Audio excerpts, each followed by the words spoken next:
Okay, you might have thought that maybe it's a pre-generated list in Excel that is pre-installed in Excel's memory, right?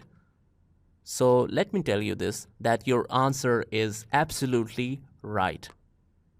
At this point, I might think that, oh, I heard that Excel is fully customizable. That means if it has this list in its memory, maybe I can record, okay, I want to mention some of the name.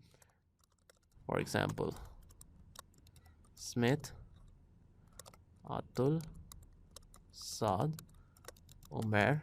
So as I write the first name, all the list of these names should pop up automatically. But as you can see, it's not doing because we haven't recorded this list in Excel's memory. So we need to go where this list is inserted.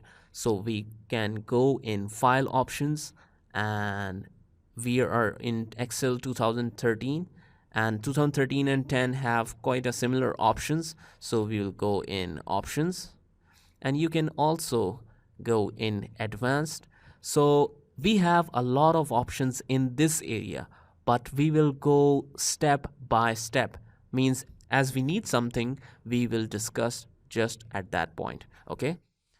So I have to search for general options. Yes, I have the general options. And here I can see create list for use in sorts and fill sequences. Okay, that means edit custom list. I have the list right here. Now, what I can do is I can click on this list and start making a new list by myself. But if I already have written that in Excel sheet, and now I want to use this list and define it in Excel memory, that means I don't want to write it all over again, especially if there are 500 names. So in that case, you can import the list from Excel sheet.